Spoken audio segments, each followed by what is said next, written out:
Cristo hizo de Pablo su prisionero cuando le salió al encuentro en las cercanías de la ciudad de Damasco. Recordemos que Pablo era el perseguidor de Cristo y Cristo lo convirtió en su prisionero. Nunca es superfluo recordar el intercambio tan breve y tan denso que se produjo entre estos dos personajes creativos de nuestra historia. Pablo pregunta: ¿quién eres tú, Señor? Y Jesús responde: yo soy Jesús, a quien tú persigues. Pablo nunca olvidó este diálogo, porque en ese momento a Pablo le fue revelada una verdad sustantiva, una verdad que contiene toda la arquitectura, la dinámica, la lógica, la fecundidad de la vida de la Iglesia.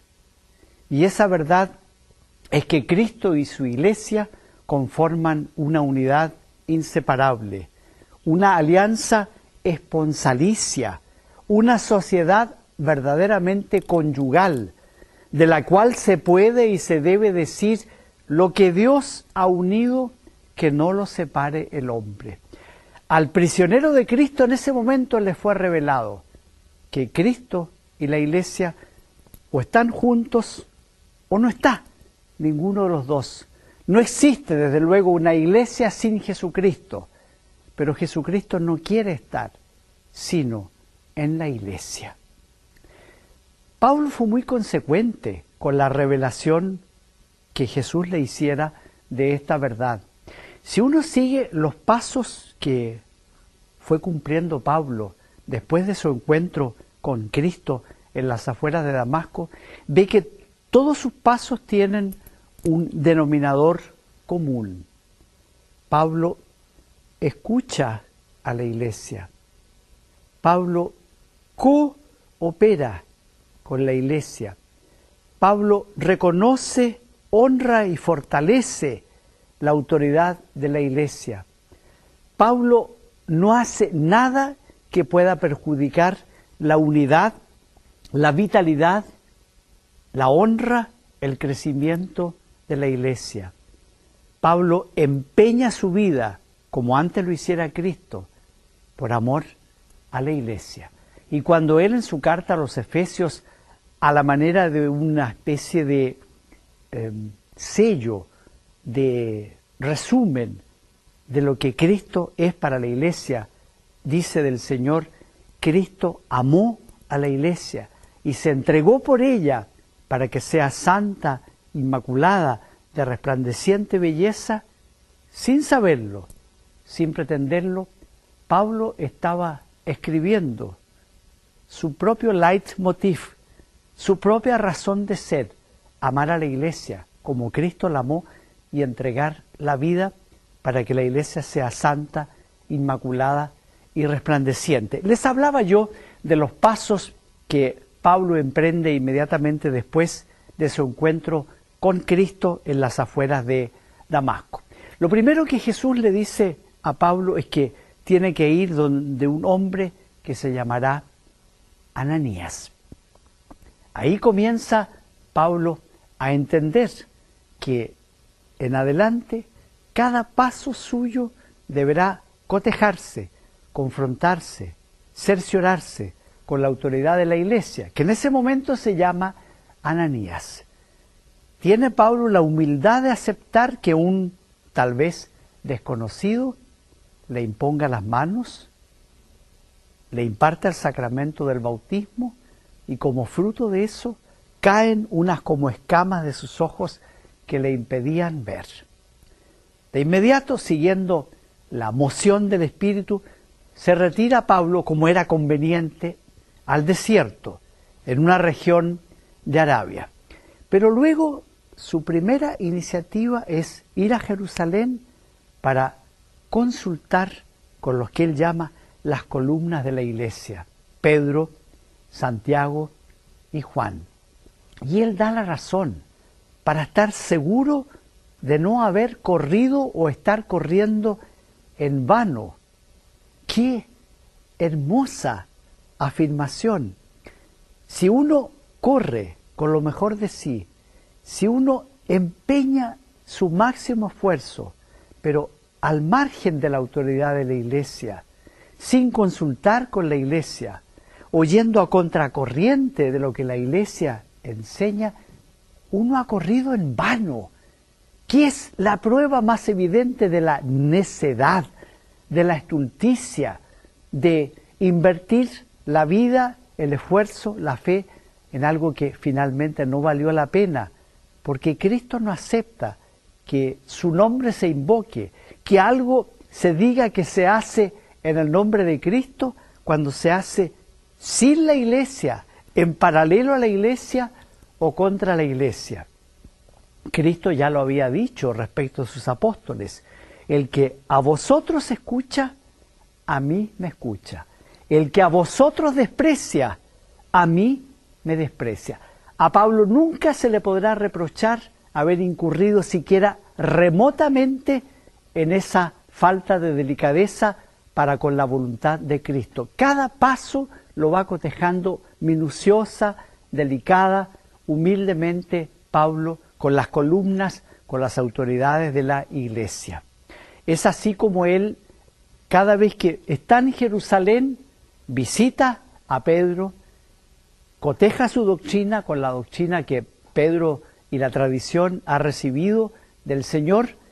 Cada vez que está en Jerusalén, visita el templo, se purifica, practica los ritos propios, mostrando de esa manera que no ha negado, no ha traicionado su entronque con la raíz, que es la religiosidad de Israel, la ley de Moisés, la sinagoga. Pablo nunca es un traidor, es un perfeccionador, un sublimador, un dilatador, un libertador de una doctrina que, si no hubiera sido por Pablo, habría corrido el riesgo de quedar aprisionada en los cánones estrechos, parciales, sectarios, nacionalistas, de los que en ese entonces regían los destinos de la religiosidad israelí. Pablo además siempre estuvo preocupado de los pobres de Jerusalén y dedicó gran parte de sus afanes misionales a recolectar y luego transportar los donativos, a veces cuantiosos, muy generosos, que otras comunidades cristianas bien habientes le ponían en sus manos para cumplir este deber de solidaridad con los pobres de Jerusalén, que al parecer por esa época había sufrido estrechez e incluso hambruna. Después, Pablo participa junto con Bernabé en las deliberaciones del primer concilio de la Iglesia en Jerusalén. Reporta junto con Bernabé las maravillas que el Espíritu Santo ha hecho en el mundo de la gentilidad. Y cuando, gracias a la humildad, a la afabilidad de Santiago y de Pedro, que con sendos discursos dejaron abierta esta puerta, surge el decreto del Concilio de Jerusalén, abriendo el camino para que los gentiles, sin dejar de ser griegos o romanos, se incorporen al mundo de la fe cristiana sin necesidad de pasar por el rito de la circuncisión o las prescripciones de la ley mosaica, con algunas comprensibles excepciones. ¿Qué hace Pablo? Se dedica a transmitir fielmente los decretos promulgados por la Iglesia oficial en el Concilio de Jerusalén.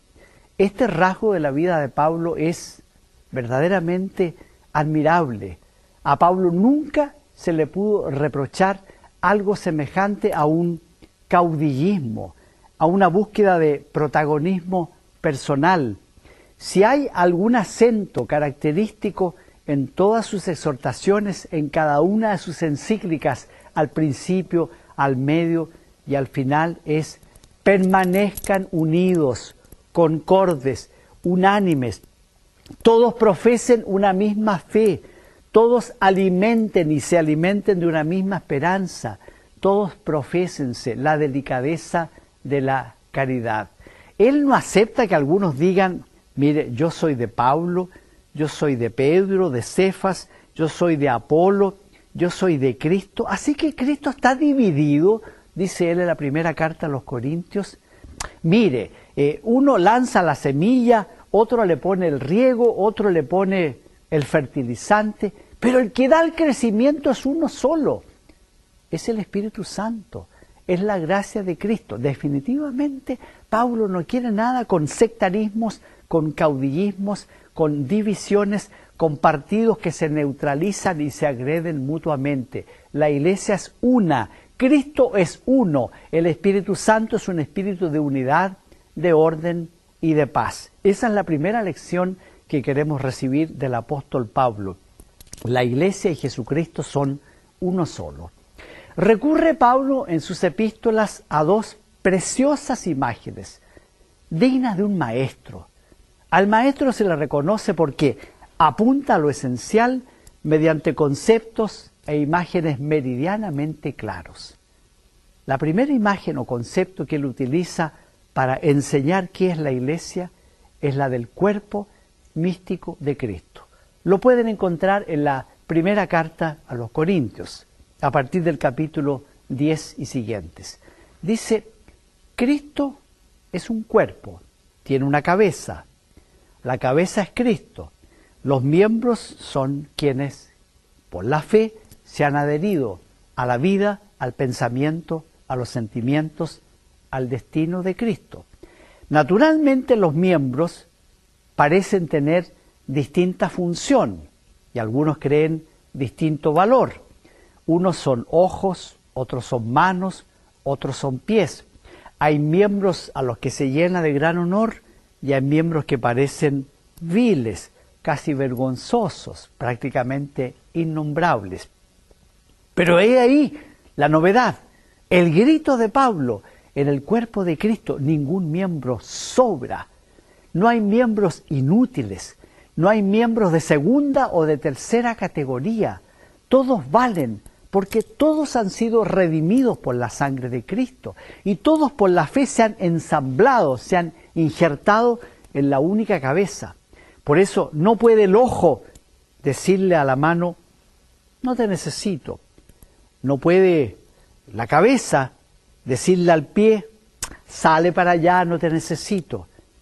Todos sabemos que en la vida humana cotidiana, cada uno de esos miembros vale, cuenta, hasta el punto de que una dislocación, una fractura, un trauma, en cualquiera de estos miembros que parecen tan pequeños, compromete la salud, la integralidad de la vida del organismo entero. La cabeza nunca se desentiende de los miembros, todos cuentan. Pablo va más allá, dice que en el cuerpo místico de Cristo sucede lo mismo que en el cuerpo humano, que aquellos miembros o partes del cuerpo que parecen los más viles, los más vergonzosos, son aquellos a los que más se cubre con señales de honor.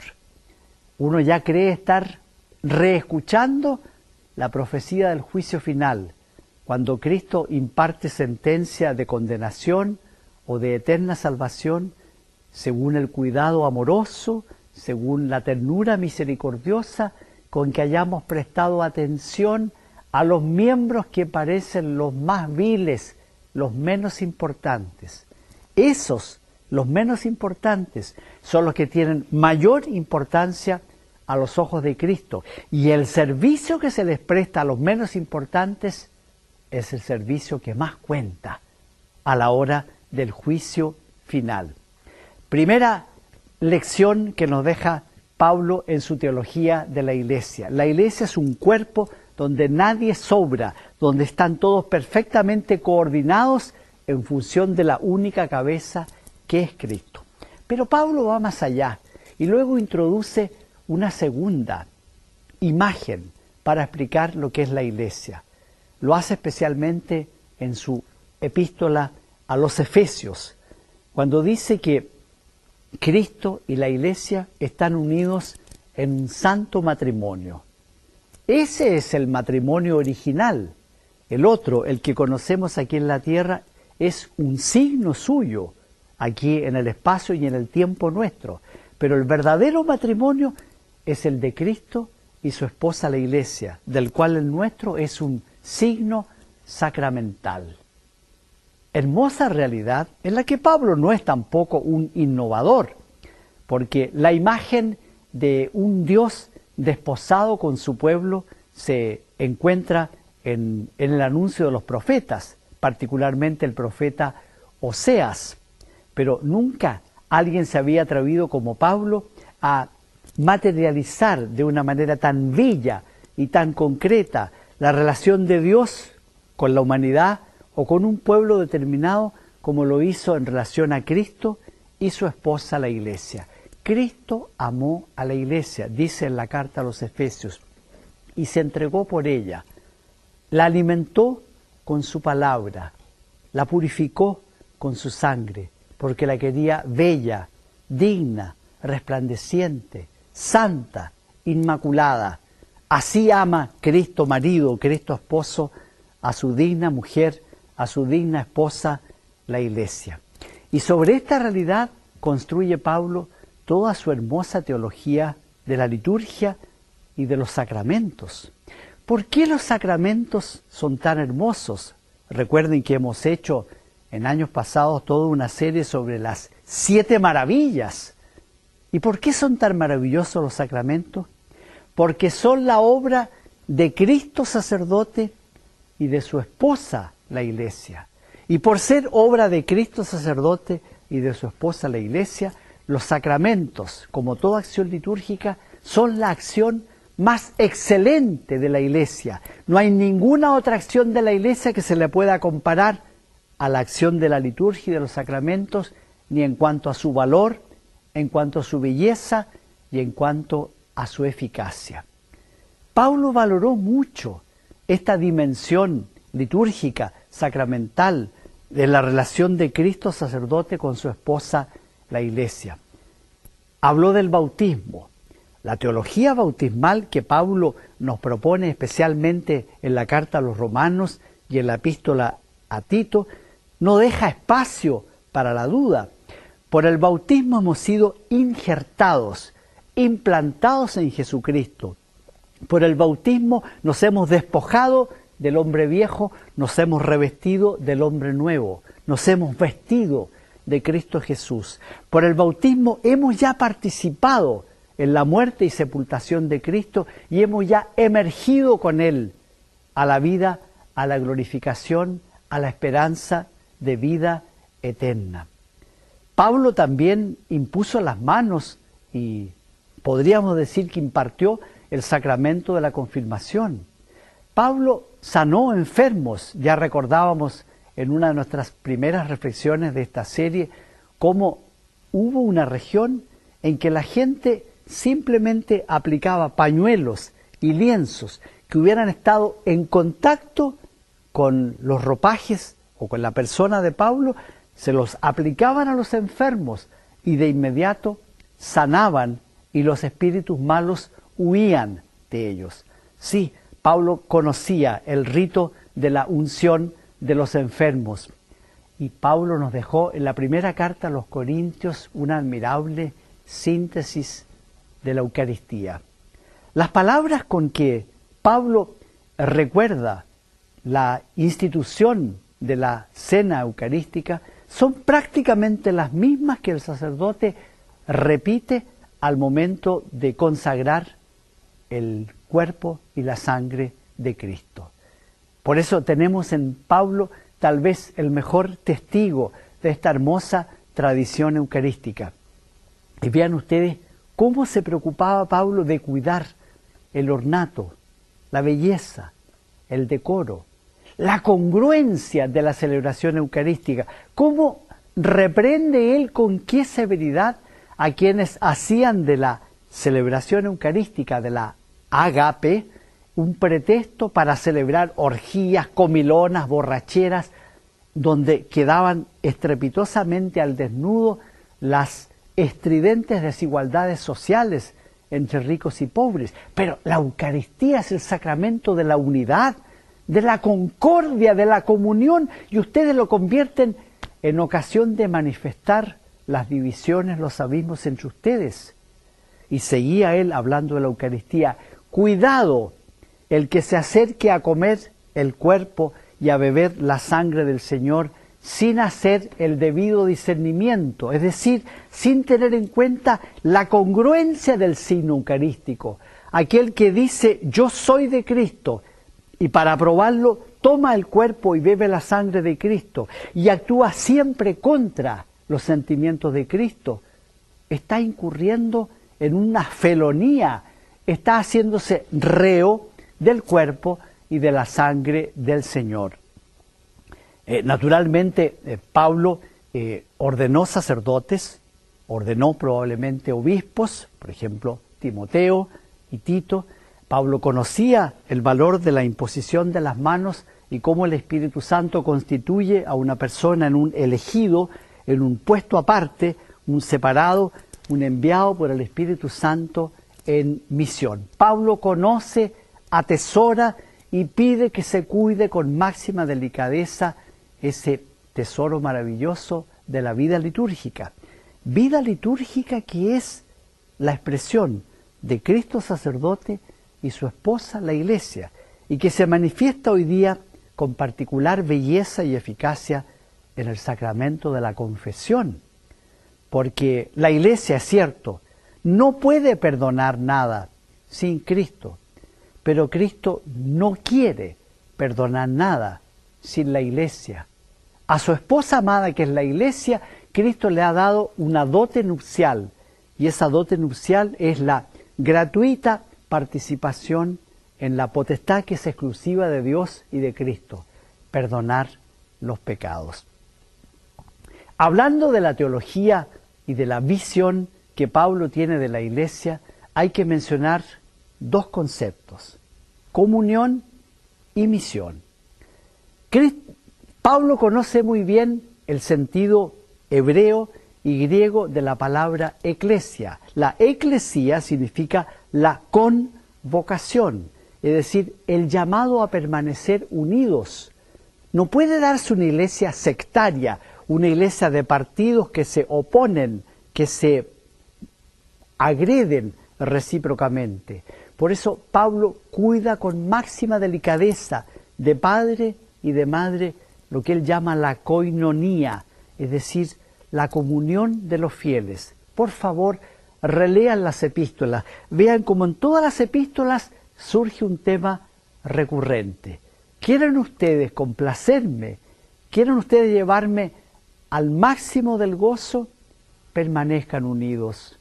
No se ensoberbezcan, no se pongan altaneramente unos sobre otros, no se hagan justicia unos contra otros, no den el deplorable espectáculo de denunciarse unos a otros ante tribunales paganos, cedan fácilmente de sus derechos con tal de mantener lo más preciado a los ojos de Cristo, que es la unidad de todos los suyos. Pablo es capaz de cualquier sacrificio con tal de mantener la unidad. Y por eso mismo, en ese conocido episodio de Antioquía, en que encaró a Pedro y le resistió en su cara por su simulación, por su doble estándar, el íntimo motivo de esta actitud, que algunos creen que es de orgullo, en el fondo es de humildad. Es la humildad del que ve amenazada la caridad. Y la iglesia sin la caridad no es la iglesia. Por eso, por caridad y por humildad, se levanta Pablo y, reconociendo la superior autoridad de Pedro, le resiste en su cara para que no dé pie a que se llegue a pensar que hay dos iglesias, una para los judíos y otra para los griegos. Hay una sola iglesia y Pedro debe dar testimonio de ello. El otro concepto que Pablo esgrime con una espada de fuego es el concepto de misión. Pablo es un misionero. Pablo está siempre soñando con el mar. Por algo él nació y creció en una ciudad portuaria, cosmopolita, abierta a la inmensidad de los horizontes. Siempre quiere más, quiere ir a Éfeso, quiere ir a Roma, quiere ir a España, y se supone con certeza casi que llegó hasta lo que entonces eran los confines de la tierra occidente, es decir, España. Con razón se ha dicho que el corazón de Pablo es el corazón del mundo, porque el corazón de Pablo es el corazón de Cristo, y el corazón de Cristo es el corazón del mundo. Quien admire a Pablo, quien se diga devoto de San Pablo, tiene que acreditarse por ese espíritu misionero, con una amplitud que quiere ir siempre más allá, que no se contenta con haber mediocremente evangelizado una cierta porción de la cultura, siempre más, hacia los parlamentos, hacia las cortes de justicia, hacia las cátedras universitarias, hacia los laboratorios, hacia la empresa, hacia el deporte, hacia el arte, hacia todos los dominios de la cultura humana, tiene que llegar el Evangelio de nuestro Señor Jesucristo. Comunión y misión de una iglesia que es servidora del mundo, alma del mundo. Ahí está la frase paulina, dilexit ecclesiam, que se pueda decir de ti lo que se dijo de Cristo y lo que decimos de Pablo. Amaste a la iglesia y te entregaste hasta la muerte por ella. Que Dios te bendiga.